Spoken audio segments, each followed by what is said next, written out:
Strive Coaching Studio, guiding business leaders to meet the highest version of themselves. And now, here's Michelle, certified coach and founder of Strive Coaching Studio.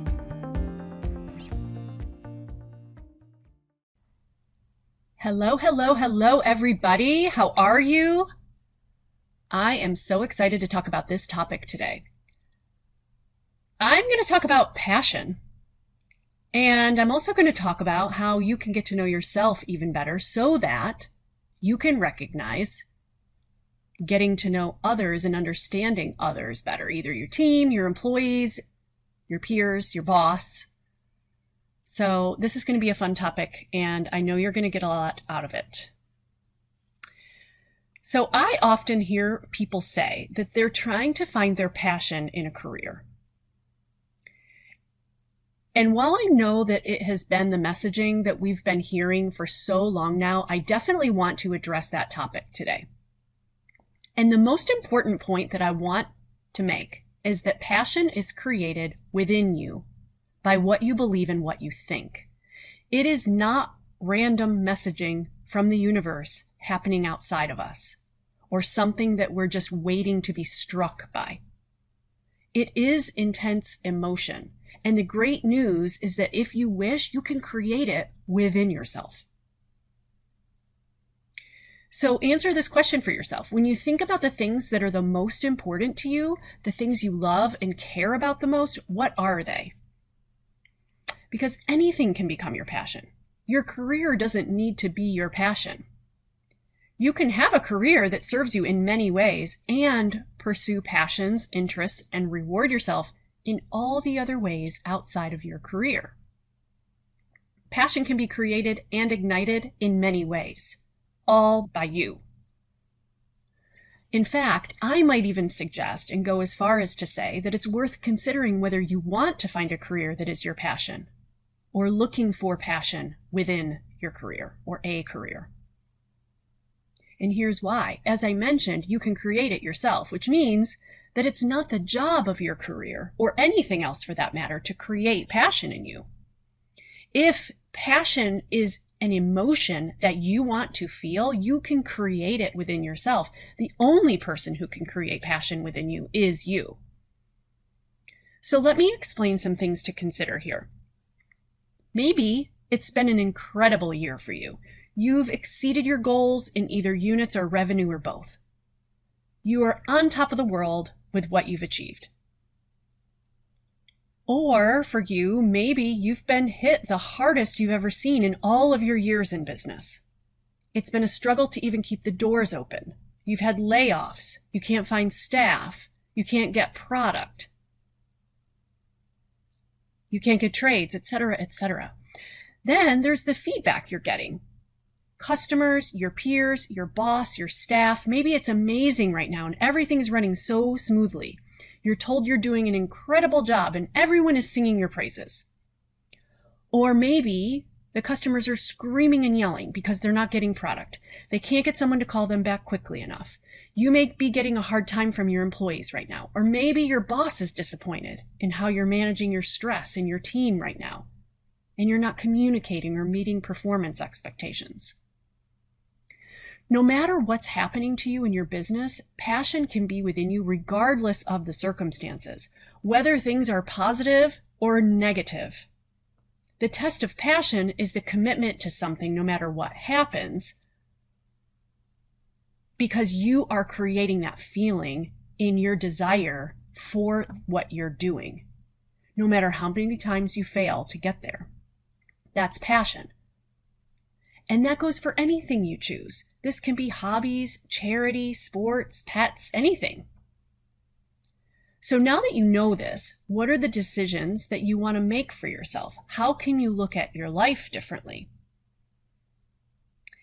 And the next question is this. If your career is not your passion and doesn't check that off the list for you, then what does your career serve for you? Why do you do what you do? If you've been told and messaged all your life that you need to find a career that you're passionate about, and I'm creating an opportunity for you to say, no, I don't need to do it that way, then why are you going to go to work? What will make you get up in the morning to go? Most importantly, if you can do what you do with a variety of different company choices anywhere else, why have you chosen to work where you work, and why do you choose to stay there and keep doing it? Here's what I know to be true. We all make decisions about what we want to do based on how we feel or how we think we will feel. We all have a dominant motive for the choices we make. And when it comes to work, there are a variety of reasons they may be for you. There's no wrong answers here as to what drives you. And when you can identify yourself, it allows you the opportunity to do several things. One, you can maximize the benefits of what you hope to achieve within your current business and position. Two, you can organize and make peace with your thoughts that may cause any struggle for you. Three, you create a clear path that's aligned with exactly what your true motivations are. And four, it becomes a guideline to measure all your career decisions against and toward. Now, my definition of our dominant decision-making motive is this: is an aroused need, drive, or desire that stimulates behavior to satisfy the aroused need. In summary, there is a need that you want to satisfy to ensure you maintain a feeling or desire you have, or to create a feeling or desire that you want. And you're driven to contemplate choices and make decisions that you believe will satisfy that need and that drive. Even if you're not consciously aware of it, you're working hard in your mind to evaluate options and make decisions that satisfy that need. And when we're unclear about what's driving that decision deep down underneath it all, we can risk making decisions that are not actually aligned with what we want, since the emotions don't have any clarity as to what's driving them. We need to bring that in. This can result in remorse and regret once the real dominant motives surface again because they've been left unsatisfied. The clarity is key. Now, you may already be thinking what I'm about to address next.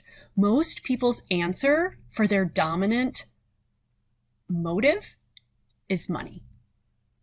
It's so easy to say money. Most people may say that answer if asked.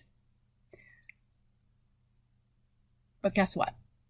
Money is never, ever the answer. You want to know why? Because money is not a feeling or an emotion that's been left unsatisfied, or one that you can create. Money is paper in your wallet, or it's numbers in a bank account that you can view on your phone or your laptop, or on a piece of paper. There's always more to it than that. If your answer is money, the next question is why? What does money provide you? Money generates thoughts and emotions in you. And while money itself is not a feeling or an emotion, it always triggers thoughts and beliefs in us that generate intense emotions. There's always a bigger reason why the money is significant and what it means to you.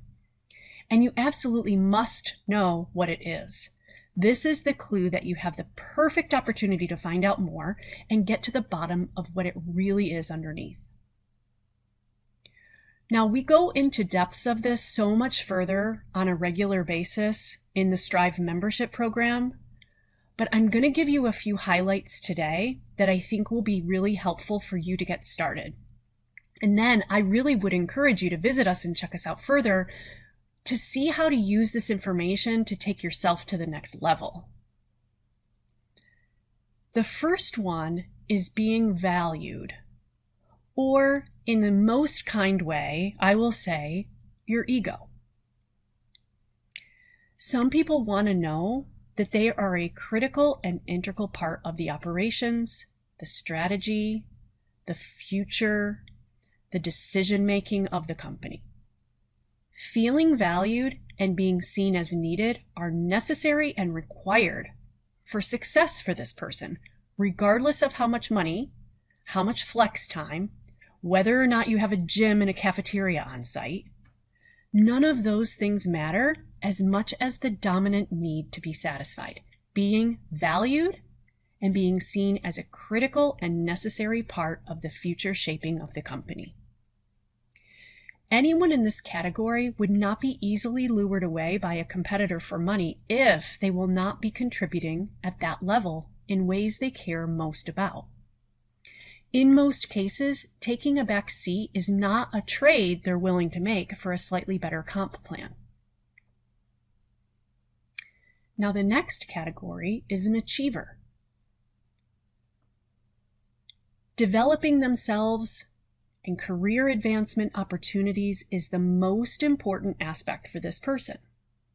They see the value they get in the learning, the skill set building, the expertise they have the opportunity to gain, the contacts they will make. Any and all of these things are far more valuable to them long term than any perks, and far more important than the comp package. When you have these things available, it's easy to recognize that these opportunities offer far more value to the long term of your career than anything else. The next category is a believer. People who are believers know that believing in the cause, the purpose, the mission, and making a difference is what is their driver. Money may even be likely the least important factor for those in this category. Believing in and being a part of a cause or a mission that's bigger than oneself is the most valuable reward and accomplishment for those in this category. And while this may not be their passion, it brings other value in their life that allows for fulfillment in their life. Then we have the flexor. Flexibility, work-life balance with family, all of those are the main dominant motive for them. This person knows that their outside life is of utmost importance and top priority, and all decisions are made around that. When offered more money, it's likely that this person would not trade their life balance for it, ever. It's just not a sacrifice they would ever be willing to make. Now, other low-cost perks and flexibility may be very appealing to this person in this category. Something to really be conscious of. Then we have the belonger. People in the belonger category want to feel as though they belong to the group and are fully accepted. They're in a culture and in a world where everyone is looking for their people and their tribe. That is the culture in the world we live in right now. And when you create that culture with your people and they bond together, it's very difficult to tear them away from each other. The social life, friendships, and relationships they build within the workplace and outside of the workplace bring the most value to their world, and nothing can replace the value they put on that in their lives. It's like they create their family this way, or an extended family at least. And it is the most important piece to them. And then we have the contributor category. The words I use to describe this category and those in it are security, responsibility, do the job, do it well, go home. They take pride in what they do. They want to be paid to do it. They don't necessarily need to lead the charge of the company in any way. They want job security, financial security, and they want to go home where they have other passions, hobbies, and a full life that rewards them. Now, this is not to say that money is not important. What I'm suggesting to you is that there's reasons people want money for what it can create for them in their life. And it usually has more to do with other emotions. And finding the answers to that are key for you to truly understand, retain, attract, and maintain a loyal following. Now, you may have identified yourself somewhere in these categories. A few important points to recognize are that people's dominant motives likely can change. You might have been an achiever at one point in your life, and as you've evolved through your life and through your career and professional life, you may become a contributor one day. You can evolve from being a believer or a belonger when you're young, potentially, and later on, being a flexor might be in line with your new priorities. There's so much room for change throughout people's lives, throughout their journey. The next point is money and comp plans can always be a factor, just as I just mentioned. It's just so valuable to understand the why that's really behind it. This is what will truly dictate the emotions that are driving things underneath for them, or you. The next point is it's possible to want many of these things. Maybe you identified with each of these on some level. The key is which one is the deal breaker. That's how you know. Which one would you never compromise for the others? That's how you can find out. And lastly, and most importantly, it's so critical to know that our emotions are 100% in our own control as individuals. Just like money isn't an emotion, neither are any of the other things. So while we're creating things around us that trigger thoughts and generate emotions within us, we are all capable of fulfilling our feelings on our own, anywhere, under any circumstances. They are generated within us. And as I mentioned earlier, it's not our career's job to satisfy our need for passion. It's also not our career's job to satisfy any of these other things either. But at the end of the day, we are all humans who are looking to create the life we want around us and satisfy what we want in life and feel good. And our choices and our decisions each day help to dictate the results we all want in our lives. So once you've given that some thought for yourself, consider the idea that your employees have the same options, those same decisions that they're making. Those are the same kinds of choices that they're making for themselves as well. So why will they work for you? Why are they choosing this career and working for your company every day? They may have decided that it's their passion, or it may be a variety of other reasons. The more you know about yourself and what motivates them, the better you can navigate those decisions for yourself and others in your business. And listen, these are the topics that we tackle all month long in our monthly membership program here at Strive. What do you want to do with this information? How do you see yourself moving forward from here? This is what we do. We can help you create your path toward the decision-making and the results that are right for you as you move forward. Send this podcast of great information to someone who needs to hear it right now. And check us out at strivecoachingstudio.com to join us. I'll see you later, everybody. Check out our show notes in the podcast section on strivecoachingstudio.com to read these valuable tips. And thank you for listening.